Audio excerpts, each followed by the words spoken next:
تو دوستوں آنے والی ایپیسوڈ میں آپ دیکھیں گے کہ انس جیسے ہی اپنی چچی شازیہ سے کہتا ہے کہ جو بات ڈھکی چھپی ہے اس کو ڈھکا چھپا ہی رہنے دے، اگر وہ حقیقت سامنے آ گئی تو آنسا کسی کو بھی نہیں چھوڑے گی۔ میری تو چلو مجبوری ہے، میں چپ رہا، لیکن وہ ایک ایک کا حساب برابر کر دے گی۔ اور یہ بات آنسا چپکے سے سن لیتی ہے کیونکہ انس کو اس بات کا اندازہ نہیں ہوتا کہ انسا ابھی تک مکمل طور پر کمرے میں نہیں گئی، بلکہ وہ ابھی تھوڑا باہر ہی ہوتی ہے تو اس کے کانوں تک یہ آواز پہنچ جاتی ہے۔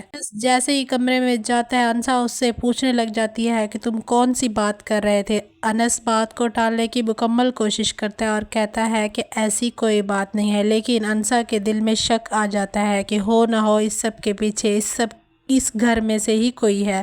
انسا فوراً صدیقی صاحب کو کال ملاتی ہے اور کہتی ہے کہ جو آپ نے مجھ سے وعدہ کیا تھا اب اس کو پورا کرنے کا وقت آ گیا ہے۔ مجھے شایان پر شک ہو گیا اور مجھے لگتا ہے کہ اس فیک ویڈیو کے پیچھے اور کوئی نہیں بلکہ شایان ہے۔ مجھے اور کچھ نہیں، بس اس کا مکمل ڈیٹا چاہیے۔ جیسے ہی صدیقی صاحب سے بات کر رہی ہوتی ہے تو پیچھے سے اس کی چچی شازیہ اس کو روکنے کی کوشش کرتی ہے اور نرم لہجے میں کہتی ہے کہ گھر کی بات کو گھر میں رہنے دو، یہ کیا تم پاگلوں والی حرکتیں کر رہی ہو۔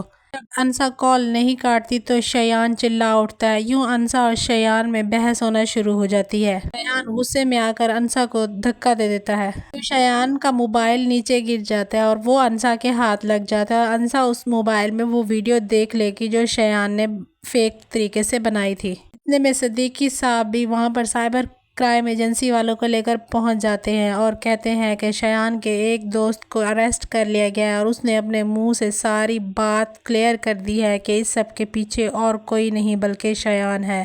یہ بات سننے کے بعد شازیہ چلا اٹھتی ہے اور کہتی ہے کہ یہ سب جھوٹ ہے، تم لوگ ناجائز میرے بیٹے کو پھنسانے کی کوشش کر رہے ہو، میں تم سب کو دیکھ لوں گی۔ لیکن صدیقی صاحب کوئی بات بھی نہیں مانتے اور پولیس کو کہتے ہیں کہ شایان کو اریسٹ کر لو۔ شازیہ صدیقی صاحب کے پاؤں پکڑ لے گی اور کہے گی کہ پلیز میرے بیٹے کو معاف کر دو، میں معافی مانگتی ہوں آپ کو، خدا کا واسطہ ہے آئندہ یہ ایسا بالکل بھی نہیں کرے گا۔ لیکن صدیقی صاحب بھی کوئی بات نہیں سنیں گے اور انسا کو انصاف دلا کر رہیں گے۔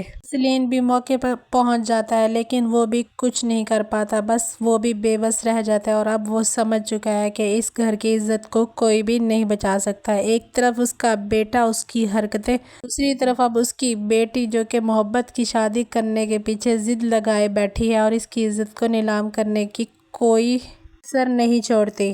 وہ فہام کی جھوٹی محبت میں اس قدر اندھی ہو چکی ہے کہ وہ اپنے باپ کو بتائے بغیر اس سے ملنے کے لیے فارم ہاؤس چلی جائے گی۔ یہاں پر ہی کہانی میں ٹویسٹ آنے والا ہے کیونکہ فہام محض شہرین کو یوز کرنے والا ہے، وہ اسے شادی تو بالکل بھی نہیں کرے گا۔ اور یہی بات جب انسا انس سے ڈسکس کر رہی ہوتی ہے کہ کیا ہوگا اب ان کا اگلا قدم، کیا شیری اپنی مرضی سے شادی کرے گی یا تمہارے تایا مرسلین کی بات مان لے گی، تو یہ باتیں پیچھے سے چچی شازیہ سن لے گی اور وہ انسا کی بہت زیادہ انسلٹ کرے گی اور کہے گی کہ میری بیٹی کے کردار پر باتیں کرنے سے پہلے تم سوچ لو کہ تم اس گھر میں کس طرح لائی گئی ہو۔ تو دوستو مجھے تو یہ لگتا ہے کہ انس ہی وہ شخص ہوگا جو شہرین کی عزت کو بچائے گا اور بحفاظت اس کو واپس گھر لے آئے گا۔ آپ لوگوں کی اس کے بارے میں کیا رائے ہے؟ کیا شیری کو مزہ چکھانا چاہیے یا پھر انس کو اس کی عزت بچا لینی چاہیے؟ اور کیا ہوگا انس کا فیصلہ جب تایا مرسلین اس کے قدموں میں بیٹھ جائے گا اور کہے گا کہ اپنی بیوی سے کہو کہ مقدمہ واپس لے لے اور میرے بیٹے شایان کو واپس گھر لے آؤ؟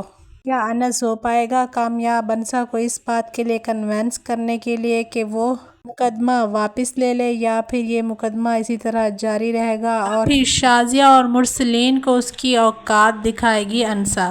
اپنی رائے کمنٹ سیکشن میں ضرور دیجیے۔